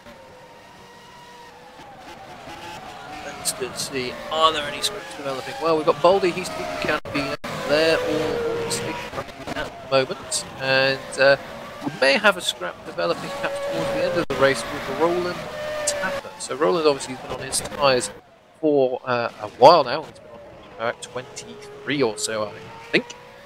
So he's going to be getting towards perhaps the end of their next before long. And Tapper, I didn't quite catch when he was in the pit, but he's been in and around the top 10 as well. So we'll have to keep an eye on those two. They're not a million miles apart, for 6 seconds. In fact, Tapper is our last unlapped car at the moment. Euler lapping everyone up to 10th place. In fact, actually, just looking at Euler, his next target will be Tapper. So he'll be lapped before long as well. Euler, he continues his march, gap up to 11 seconds now between himself and Philo. Absolutely dominating so far this race, and well, fairly so. He's had that car absolutely on song all race. And, well, with just 8 or so, 7 or so laps remaining, can't see unless there's a cruel twist. He's going to be losing the rest on this one. Gap between Wydok and Redshaw up to 22 seconds now. So that gap, although growing, it's not growing as quickly as it has been. So he's enjoying these option tyres a little more than he was prior. Just keep an eye on Harley. He's going through Brussels as well. He's all crossed up, all on the brakes there, going downhill. That tricky hairpin down through the corner. He's progressing well. He's in P4. His teammate, Baldy, he's still in P5. He's got his prime tyres on, making sure he uses both compound in the try situation. And as we mentioned a second ago, he's followed by Easterbeek and Canapino. The gap between all of those three less than 11 seconds. So that has scope for some fun and games. Then we have Roland, he's still running P8, and Tapper has just been rounding 10 is the Green Stripes car of Gallon to Muller. So Green Stripes having another good run. That'll be another good haul of points. Things stay as well. Continues to push them up the order. Remember, they were last at one point this year, no longer anymore, battling around for the top 10. Obviously, there is plenty of honour at stake, and one of the big things about the Super League itself is the fact that there is a team championship and the team's cars are reliant on the upgrades that are purchased for them. So the unsung heroes here in the background are some of the team bosses that take part behind the scenes in making sure that their team runs effectively with the budget that they've been provided, and that they spend their money wisely to include upgrades from how they progress throughout the season. You've got engines in there as well, which have different statistics. It's a real complex system. It's one that a lot of people love, or love to hate, but love really, and it's what makes GPVWC Super League so very unique. A different breed of racing compared to what a lot of the other sim racing that is out there. Absolutely, and it does add just that extra layer of complexity. You know, oh, we've only got so many engines. You know, we've got to make sure that we don't use an extra engine or fear repercussions of that. So you know, that management side, and you're absolutely right. You know, those team bosses. And let's also not forget those who are doing race engineering, you know, definitely the unsung heroes, making sure that the drivers get the absolute best out of the packages that they've done yet. So, them testers as well. Absolutely, yeah, earning those research points so they can have the shine on the race. So, yep, it's definitely an unsung hero job, and well, we've seen some of the most developed cars do very well. We've seen some of those you know, further down the field, and you know, you make this other Formula and other sim racing as well. You know, if you've got a car with you know, not as advanced setup or not as advanced upgrade package, it can be actually more difficult to drive. So everyone's doing it, and we still, I believe, have our 22 runners. Yes, we do. A little moment there at the start, so we've still got 22 of the 28 running, and obviously on top of the league, we'll be taking home some points from start. Everyone's a winner. Absolutely. And of course, if you want to get involved, hop over to gpvwc.com, get yourself signed up for the action, and start yourself down in the Open Series, which is a bit of fun, and Formula Challenge, which is where I attempt to qualify full shift for all the races. And then Super Cup which is on the Wednesday, which has been having a fantastic season, which has now gone into a bit of a pseudo season in the middle. And this is, of course, the challenge. If you don't like open wheelers, we've got plenty of closed wheel stuff and the Masters Series for everything. And Boyd Bryson's just binned it into first position. Oh, and then there were 21. Oh, you see, there you go, more commentator going on. Oh dear, but the overside is Mark Culloch. Well, he'll move up to 21st at least. There he goes. Didn't quite catch what happened to Boyd there, but unlucky. Oh, it looks like he's dropped it out of the sauce and put it in the wall. Oh, that's a real pity. And so close to the end as well. Well, that's a real shame for Boyd, but he will be back, I'm sure, in the next one. And next race will be Monza, of course. Very different animal to Spa, but a brilliant race to watch. Absolutely, and I would say that actually, one thing I have noticed around here, and I don't know if it's because the walls are concrete, is that when you do hit the walls at Spa, unlike some of the other circuits where you can still try and get away with it, I was finding I had a period when practice where I kept losing it on the exit of the bus stop and spinning it round and smacking the rear on the inside left wall of the pit, start finish straight. Instant engine death. And that was really a bit of a surprise to me because it's felt quite low speed compared to a lot of other stuff. So this circuit most certainly puts its bice in, which is something that Canapino is starting to do to Heasterbeek for 6th and 7th position. He's closed, not fallen away since their pit stops, and that's been surprising. Absolutely. So we had to keep an eye on this one because, of course, Canapino, he's been up there in that top 10 pretty consistently, and well, not sure how old his tyres are. We know he used to be pitted at the same time as Bowley. So, and Bowley's actually, he's got 6-second gap between himself and Heasterbeek. So he's clearly enjoying these prime tyres. It's the Heasterbeek that's the slow one. Indeed. That's the thing. And actually, I'm just keeping an eye on the gap between Bowley and Hamnet. Bowley's actually catching Hamnet. So we'll have to keep an eye on all this. Actually, it's all quite nicely percolating as we just got a few more laps to go of the superb circuit. So. Plenty of time for a move to be done. We'll keep an eye out for when that is though. As Canapino navigates Brussels there, he's got Heasterbeek well and truly in sight, going through the corner of no name. Run down to Buon here. Pretty fearful corner. If you make a mistake, you get stuck on that curb on the right hand side. It's more raised than it may look. You will bottom out in these incredibly low slung cars. We saw a few cars doing that qualifying, costing them their laps. Canapino and Heasterbeek, they navigated that nicely going through the chicane section here. Don't want to put your throttle down too much or else you're going to go and run wide onto that nasty AstroTurf. Heasterbeek nicely through Stavolo 1. Canapino ran a bit wide on that AstroTurf. We're going to cost them a bit of time and momentum as they leave Stavolo 2 running up to Bonchon on that, well, lap 41 of 44. Canapino dropping ever so slightly. There's lots of momentum, so critical around this track. And Sam, I don't know if you noticed this on Formula Challenge, but oh, it's raining! Oh, the rain dance! She has occurred. Just spots at the moment, but we've got a little bit of drizzle, so this might add a little spice with just a few laps remaining. But as I was about to say, Spa, it's such a fast track. You lose momentum for just one moment, and you lose positions hand over fist. Definitely, it's one of those tracks that punishes you and rewards you in the same hand as Mark Fuller there makes a little bit of a pig's ear of one of the corners, and Dowie Tapper makes an even bigger pig's ear trying to get round him and lap him, and Fidux having to negotiate the pair. In second place manages to do so with Fuller. Tapper now needs to oblige too. Thank you very much. If anything, Fidux, there's a little bit of grass that kinks out if you take that little mini kink before the bus stop in a straight line and you clonked that, and if that was a bit soggier, that could well have ended up in a slightly different execution compared to how he done it. And look at Canapino right on the back of Heasterbeek now, 7 tenths between them, and both running out wide. And I wonder if that's the first little piece of greasiness that's starting to appear on the film of wetness around the track. Quite possibly. Of course, the Super League here, we've got intermediate and wet tyres, so drivers, if it does get much wetter, it's still drizzling. There's not been a downpour yet, but if it does get a bit wetter, you never know. It seems to be about 20 seconds to put on a new set of boots, but we've seen it in Formula 1 before. You just have this little downpour right at the end. Drivers who do pitting gain massively. I'm reminded of, I think it was Alonso, I want to say 2006, 2007.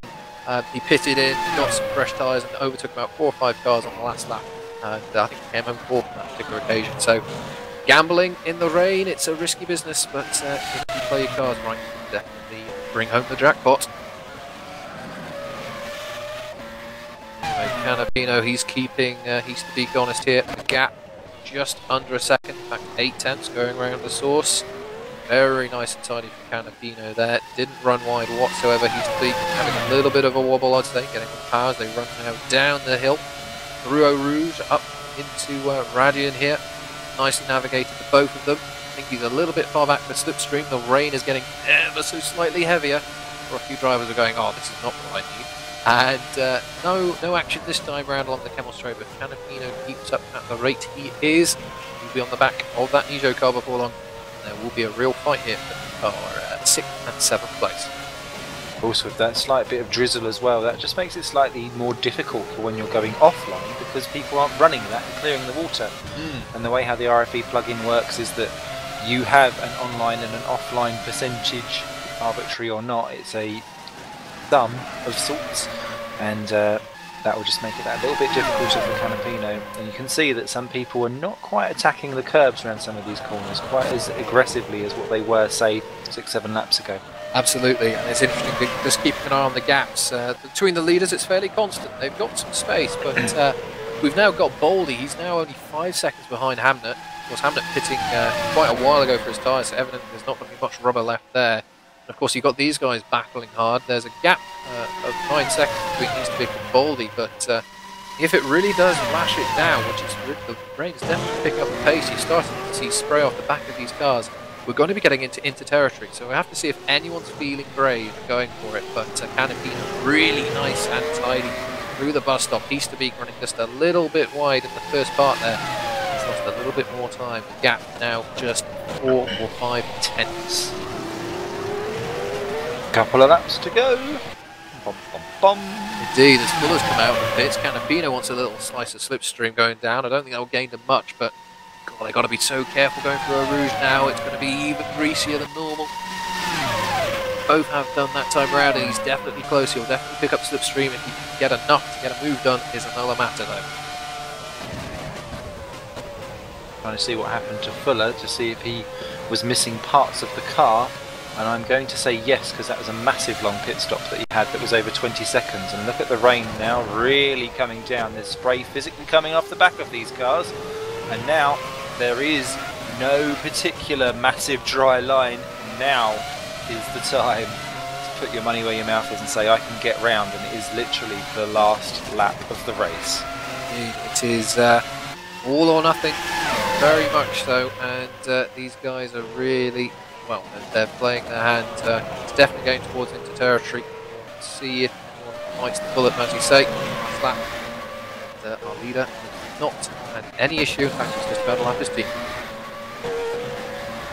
Oh, Canapino right onto the back of He's to Beat, coming out onto the final couple of corners of the lap. And he's got the confidence, I think, to say, do you know what, let's go for it. The 119 round, you can't go around the outside on dry tyres on a wet track at Blanchimont, but you will have a stab down the inside into the bus stop.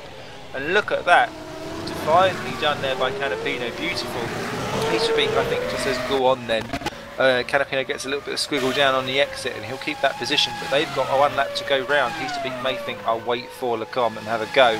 However, Lucas Euler is rounding these final corners himself. It's been a slightly lonely race after that initial poor getaway, and he got around the CSGs on the track and didn't require any... Canapino's dropped it. We'll come back to that in a minute. No problem, we'll come back to that drama, but Lucas Euler then takes the win in a soggy end to a fantastic race at the Spa-Francorchamps circuit. Perfectly done there by Lucas Euler. Second will be David Fidek. He comes across the line now. Lewis Redshaw will be third, with Harley Hamnet fourth. But what happened to Canapino? He's still going in 7th behind He's to Beat, but what happened? It is indeed just a little sideways twitch.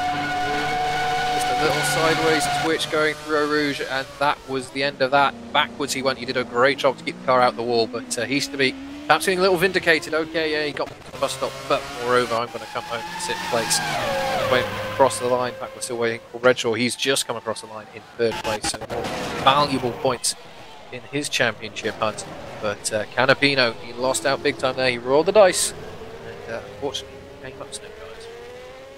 Well, Redshaw there, good damage limitation, considering that that was a 25-second gap between himself and his teammate by the time that race finished. He's only going to lose a couple of points, and that's probably the best that he could make from that situation. Harley Hamnet then will cross the line just now for 4th for Hawkeye, ahead of teammate Gogo Baldy, who nearly bins it out of the final corner. That was all revs and no traction, wasn't it? As they crossed the line. Hot Wheels. 6th will be Rude Heasterby as he limps around the line now, ahead of Augustin Canapino, who will be 7th. 8th and unlapped is Nick Rowland, and that's why Canapino kept going, because otherwise Rowland would have taken him for that position. 9th, 1 lap down already across the line. Great result for Dowie Tapper. Great to see him back in the points. Ahead of Mikhail Tumala, 10th for Green Stripes. Another top 10 for him.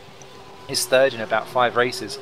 11th then Morton Bernanson, just missed out by half a second to Tumala, so that was a great end to that little battle. 12th Tommy Hagan, deserved points for Red Archer, and leading home teammate Davidus Bissilis in 13th place. That's not often we've said that for Tommy Hagan, so well done to him. Fran Lopez gets points on debut, 14th place for Kerno, well done to him. Schroten grabs the final point for Woods Racing in 15th, well deserved for the Woods team itself. 16th, 2 laps down, along with Schroten, was Matt Richards, who successfully got the car home. Head of Columbus, 17 for Target. Kaza was 18th for Torrent Motorsports, and 3 laps down, 19th Kieran Ryan, 20th Mark Fuller. Ollie Pelkonen ran out of fuel with 2 laps to go in the Woods Racing car, so drama there. He'll be classified 4 laps down, despite for that running out of fuel. Boyd Bryson crashed out on lap 37. Covenant disconnected lap 16. Davis retired after a crash from lap 5. Rouse crashed out lap 3, with Stanton, Van der Voort and Hermsey all crashing out on lap 2. A real race of attrition for some drivers, but I tell you what, the gentlemen who have joined us now are definitely dominated, and well, they've come home victorious from an always challenging Spa circuit. Very pleased to say that we're joined by race winner Lucas Euler, second place man David Fidock, and third place man Lewis Redshaw. So first of all, guys, huge congratulations and welcome back, Lucas. How does that feel to win your comeback race here at Spa? Well, obviously I missed racing, so hello to you all here in the commentary booth. Yeah, it feels great. I mean, couldn't have been any better. Really, we were lucky that the rain just decided to wait a bit towards the end and then come. So, but start was tricky. The first start was good, but we had the red flag and then the restart, which I messed up. So I had to fight my way back. It was quite fun racing with Rude and Gergo, so thanks to them for the clean racing. And from then on, I was catching Lewis, who had some slight damage, who didn't put up too much of a fight, obviously. Same goes for David. But it was a good feeling, and from then on, I just tried to push, build a gap, and then manage it at the end. It was a very, very well done race. David, well done. Second place, more points for your championship challenge. Talk us through, well, obviously we had 2 starts today. What were your thoughts there, and how did you find that race?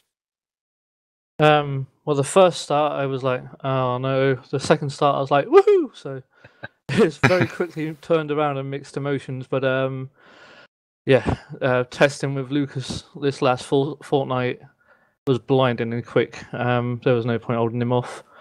So congratulations to Lucas. Bugger. But yeah, the rest was just sadly Lewis at the start got damaged turn 1, so he wasn't able to fight with me and Lucas, which is a shame because with the championship battle the way it is, I'd rather be fighting than on my own in P2. You know, I like to make a meal out of things. So yeah, still really happy. Season's going so well. I was a bit worried with the summer break that I'd come back and, you know, the podium run would end or I wouldn't lead a lap or whatever, you know, all these little things. But just kept my head down, focused really hard, and yeah, it was all good. P2, comfortable. Good stuff. And Lewis, well, didn't catch that there was any contact or damage there. Talk us through your race. Yeah, the first start was fine and managed to just pull away with Lucas, and obviously David was behind us, and it felt really good, and I was able to keep with Lucas. And then obviously we had the red flag in the second start. I had to get out of it after they started moving together, obviously, to get onto a dry line, which was fine. And that meant that when I saw David brake, and I knew that if I'd stayed on the outside of him, he was going to, because he was running wider, I was going to go even wider than him, probably lose more places. So I tried to cut underneath, but Rude was there. So I'm sorry to him as well if it hit him at all and cost him any damage. But yeah, my rear wing, side pod, and suspension, something was wrong because I was missing about 6 tenths a lap for most of that race. So it was annoying. So there was no point even fighting Lucas, and just kept losing time to both of them. So well done to them both anyway. But hopefully we get back in Monza. Absolutely, and well, very, very wise indeed. Of course, both of you fighting for the championship. No point putting any jeopardy in the way, and especially since you're both teammates, of course, as well. So yes, well done. Obviously, Spa, a very, very unique circuit. We now go on to Monza. What are our thoughts and opinions going forward? Are we looking forward to the challenge of Monza, or are we thinking of Interlagos at the end? Who's first? Yeah, Monza's never done that well there, but seem to have cured all my tyre problems now in this race, which is the one positive I can take away. So not that the tyre was going to be a massive problem there, but always been good on brakes. So maybe, never know, we'll see. But we'll have to get testing and find out. I promise I'm moving soon, so that might screw things up a bit, but I'll try not to let it do that. Well, I enjoy Monza very much. I mean, I won there last year by a small margin, lost out in 212, so I would like to win again. Last year it was wet, I could do with a dry race. But I think giving all the upgrades everybody has, it should be quite a close race up front. And so I think it's going to be decided quite late if it's dry. So it's going to be a tough one, but a great one to watch. Great. Yeah. Well, yeah, sorry, David. No, don't forget me. No. Again, heavy braking tracks. I kind of like. So yeah, Monza should suit me quite well. But yeah, it's one race at a time. Not thinking about Brazil one bit yet. So one race, one lap at a time, and see how we go. It progresses. Very good stuff. Very good stuff. Well, anyway, again, guys, huge congratulations. Well, it's setting ourselves up for a grandstand finish. And as it said on your rear wing, Lucas, welcome back. And we look forward to Monza. And well, we'll see you there in a few weeks' time. Right, so with that, unfortunately, Simon's had to step aside for a moment, so it's just me. But I would like to bring in our cameraman extraordinaire, Mr. Cameron Brewster. Cam, what did you think of that race?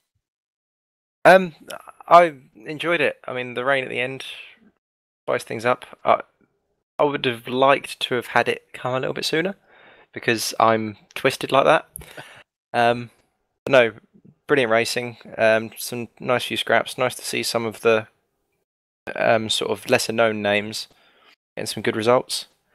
And for example, Nick Rowland to come back to where he finished after a disastrous lap 1. Yep, superb. There's a lot of great stories coming out of that race, and as you quite rightly say, you know, some great scraps, and well, we saw some rain at least, and perhaps if it had come a little earlier, it would have spiced things up a bit. But then again, we wouldn't have had some of the good racing that we have seen. So anyway, with that, I'd like to thank you all very much for watching. Hopefully you've enjoyed tonight's broadcast. We are back next Monday. We are back in the ITC, the International Touring Cup, coming from Autodrom Most in the Czech Republic. And you'll be able to catch all that action from 7:30 BST. And we'll have, I think, WSS as well next week. So plenty of tin top based action from the GPVWC coming at you next week. As mentioned earlier, if you're at all interested in joining in, all you have to do is head over to gpvwc.com and you can sign up to the forums and get an idea of all the racing that we've got going on. And we've got the Masters Series as well. 12 hours of the Nürburgring Nordschleife in, well, the end of the month. So lots going on. So all I will say is thank you very much to Simon for commentating alongside me. And of course, as always, thank you very much to Cam for some superb camera work, I'm sure. And I'll say when all's done and done, Spa, I think, has given us another great race. I've been Matthew Williams. Thank you very much for watching. We'll see you next time out on the racetrack.